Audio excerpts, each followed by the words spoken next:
What's going on, Broncos country? Welcome back to the channel. So here to preview the Denver Broncos at the Carolina Panthers. Oh boy, this is going to be another one of them games, huh?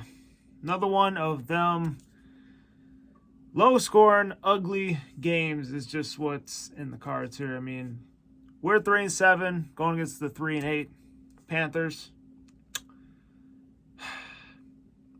All right, we got to make a prediction. We gotta preview this on how the Broncos can get a win.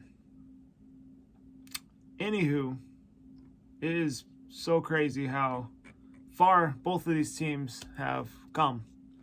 I mean, ever since this game right here, both of these teams have fallen off hard. I mean, basically both teams are in the same boat. I mean, the Panthers do have one more loss than the Broncos, but don't really matter, to be honest. I mean, both teams only have 3 wins. So, anywho, if you told me that we would get a Super Bowl win and we'd lose for this long, honestly, I'd take it, man. I'm so thankful that I got to see my team win a Super Bowl. And, but it does suck for losing this long. But anyway, let's get into this preview. So, anywho, we'll get into the injury report. Looks like Sam Darnold has been named the starter for the Panthers in this game. I'm not sure if I'm really nervous about that or not. I'd rather play Baker Mayfield, but, I think we'll be all right against Sam Darnold. One thing is that the Broncos have not lost to the Panthers, if you think about it, since Super Bowl 50. Every matchup that we played the Panthers, we've won. Will that continue this Sunday? I don't know. We'll have to find out. Anywho, just looking at some extra notes before we look at an injury report here. Looks like Kendall Hinton. He's from Carolina, so he's going to be playing his hometown team. Anyway, injury report. Let's go with the Broncos first since they're on the road. Your DNPs were KJ Hamler with a hamstring, Jonathan Harris with a knee, Jerry Jeudy with an ankle, Jacob Martin with a knee, and Cohen Williams with the elbow, wrist, and knee. So he's pretty banged up. Unfortunately, I don't think KJ Hamler is going to play in this game. I hope Jerry Jeudy plays, because that offense last week was terrible. But even with them, the offense has been terrible. But, I mean, with a bad offense, you cannot lose your best players or it's just going to get worse. So, like to see at least Jerry Jeudy come back in this one. Everybody else was limited. You had Andrew Beck with a hamstring. Jacob Bobenmeyer was limited. Jonathan Cooper was limited. DJ Jones was limited. Latavius Murray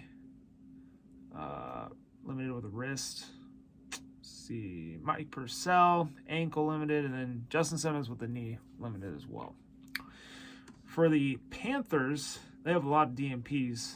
You had Miles Hartsfield with an ankle, Matt, I don't even know how to say that last name, but it was a defensive tackle. I'm going to try it. Ioannidis, the calf. Giovanni Ritchie, the neck. Linnell Coleman, illness. Cameron Irving, illness. Shai Smith, illness. Corey Littleton with an ankle. Taylor Morton, resting, I guess. Ian Thomas. Ian Thomas? Yeah, Ian Thomas. Illness. You had B.J. Walker and Terrence Marshall Jr. both limited. And then Justin Burris was full. So that is the injury report for this game. Looks like both teams, both pretty banged up.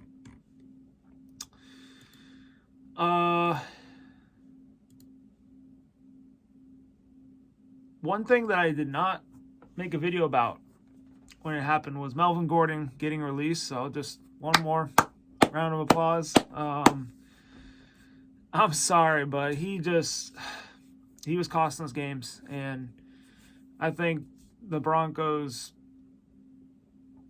coaching staff, everybody, they were tired of it. So us fans have been tired of it for a while. I mean, those of you that watch the channel know me best. You know I've been supporting Melvin Gordon. I wanted him to do good. I was like, okay, they brought him back on a year, cool. But kept doing the same things. He just could not get out of his fumbling habits, so it was time to move on. But, I mean, I wish him the best, you know, but it just was not working out here, and we were sick of it, so. That's that. 3 keys.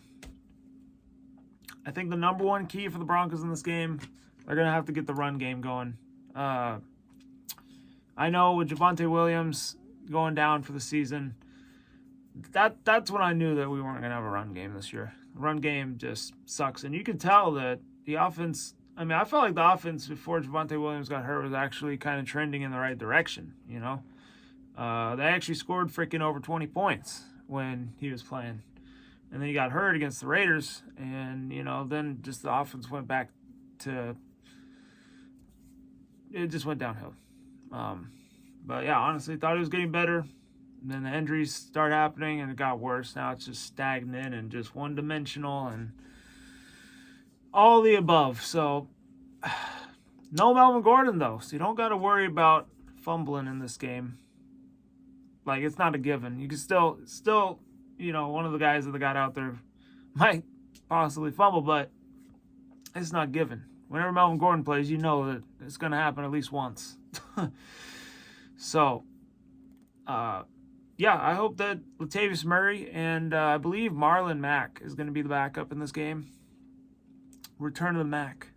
Hopefully they can get the running game going a little bit. You know, I think that would help out Russell Wilson a lot, take a lot of pressure off him, because they're relying on him to make these throws right now. And, you know, there's not a lot that we got going around him. Cortland Sutton, you know, he's kind of having a down year in my opinion. I don't know if it's because of the injury. He's not the same receiver he once was or what, but, you know. And I've noticed that a lot of teams are not letting him get open. And that's their best receiver right now, especially if KJ Hamler and Jerry Jeudy don't play. So you take away the best wideout, you know, you got a lot of young guys that have to make plays. So, you know, I'd like to see the run game get going. You know, I want to see what Latavius Murray got. Same Marlon Mack. I mean, Marlon Mack, I thought he was underrated with the Colts. But anywho, that would be the first key. Second key, though, would be they have to actually score in the third quarter. I think I don't know the statistics, but third quarter scoring has not been very good this year. So they're going to have to find a way to come out and have a good third quarter, you know, put some points on the board and not show up in the first half. Don't get a 10-0 lead. Every time they get a 10-0 lead this year, they lose. So don't get a 10-0 lead. And if you do get a 10-0 lead, don't give up any points out of that. Keep adding to it. Make it like a 17-0 lead or a 13-0 lead. 10-0 leads, and when the other team scores, it's been a recipe of a loss for the Broncos this season. So, yeah. Can we score more than 20 points as well? Fingers crossed. Is this the game where we score more than 20 points? Averaging, 15 points a game? Worse than the NFL.